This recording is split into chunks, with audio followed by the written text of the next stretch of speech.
Life has come a long way since the Middle Ages, and technological advances are responsible for so many of the modern conveniences that surround us today.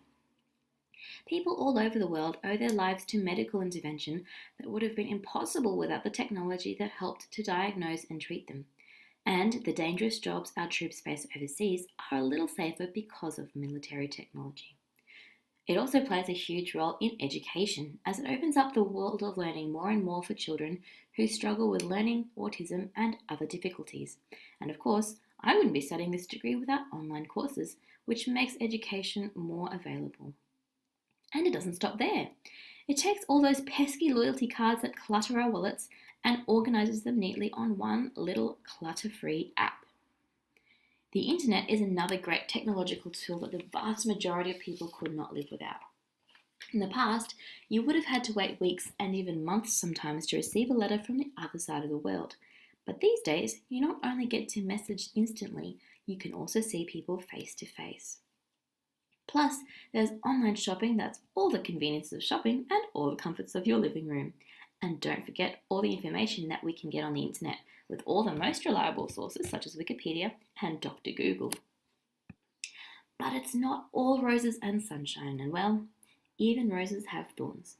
As we've seen briefly, technology is such a huge and beneficial part of our lives. But what about the negative side effects? I started to think about how attached we are to our constant companion, the smartphone. Whether you're Apple, Android, or anything else, we never go very far without our phones. There are times that I've realised I didn't have my phone on me and I've still gone back to find it even though I didn't really have the time to do so. But when I asked an older lady at work a few weeks ago if she had her Flybuys card, her reply was, "Oh yes, it's on my phone, but I left it at home today to charge because it was flat." My immediate thought was, but if you charged it overnight, you wouldn't have had to leave your phone behind today. Yes, the generations certainly have a different mindset about their phones, and they often talk about the good old days when people didn't have technology that cluttered their lives. So why are we so attached to our phones? What is it doing to us? Today, internet addiction disorder, IAD, is a real addiction, much like a drug or alcoholic addiction. Addicts show symptoms, have withdrawals, and struggle with many of the same things. Chebai, Kung, Liu, and Rotman in 2000 reported that IAD was predicted even back in 1976, a mere 1 year after the internet began. Although some people may argue that IAD is not an actual disorder, it certainly is, and can be classified as an impulsive or psychiatric disorder or a behavioural problem. People who are addicted often are in denial or oblivious to their plight. We don't have time to delve fully into the issue, but we'll briefly skim through some of the IAD facts and problems of technology. The worst contributor to IAD is perhaps university. With so much online studying, many students find themselves surfing instead of studying and become well and truly engrossed in online worlds. Even when some do realise their problem, they face many hurdles to overcome their addiction, and returning back to a productive lifestyle is hard. Although it doesn't pose as much of an internet problem as university, Walls' 2012 research found that the corporate world puts much pressure on their employees to be constantly communicating, even outside of work.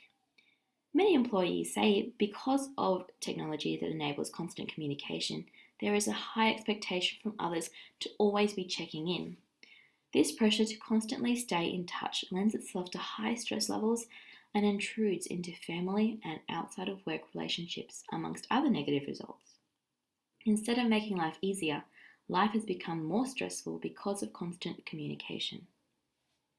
Even school children are not exempt from connection. Home used to be a safe place for children to run to after school, a place where they were safe from schoolyard bullying. But now, nowhere seems to be safe for young people. Being constantly contactable means that cyberbullying can happen anywhere and at any time through the internet, and many children and teens feel like they can't tell anyone or do anything. And it's not only people in the corporate world that can have struggling relationships. Internet overuse has caused strain on many relationships, with many people finding the internet or gaming world more desirable than the real world, with real people and responsibilities. I've seen this firsthand with friends and acquaintances, and it's so sad to see the wedge that comes between partners, friends, and families, all because of a screen. Plus, there are so many other implications that we don't have time to go into.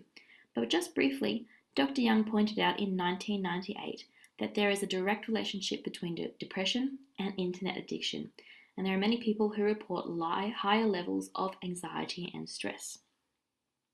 There's also greater irritability levels, memory loss, a decrease in creative and effective thinking, and a link to obesity.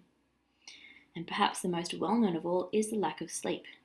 Whether you're an internet addict or not, we've all had those times where we should have been sleeping instead of surfing. For something that's supposed to make our lives better, why are there such terrible consequences to our health? And why are we allowing ourselves to be controlled by technology instead of us having control over it? Perhaps the expectations of people need to change. Just because we are instantly contactable doesn't mean that we need to be glued to our phones all the time. Don't feel bad and don't make others feel bad for living life. Perhaps that one change in the corporate world could significantly drop stress levels. Perhaps we need more education. On her website, Dr. Young pointed out that South Korea has started educating their children from a very young age about the dangers of internet addiction and how to avoid it. And Japan holds internet fasting camps to help children break their addiction. Perhaps we just need to be more aware. Some researchers say that a normal internet usage ranges from a low 2 to 3 hours a week to the highest being 19 hours a week, although it does vary according to a person's job. But whether your job calls for internet or not, the time you spend leisurely can add up very quickly. A mere 5 minutes here and there, and you'll be very surprised at how quickly it adds up. And if you've made the decision to cut down, that's great. Make sure you have set some really clear goals. And if you have, swap it and don't stop it. Otherwise, it's going to be very easy to go back to old habits. Perhaps have some new hobbies to take its place, and maybe even an accountability partner could be very helpful. And just for some inspiration, check out the video Look Up, which is linked on the last slide. Technology is such a huge part of our daily life, and it is here to stay, but we don't have to be controlled by it. Life is so short. Don't waste it by being glued to a screen. Disconnect from the tyranny of technology and reconnect with the real world and people around you today.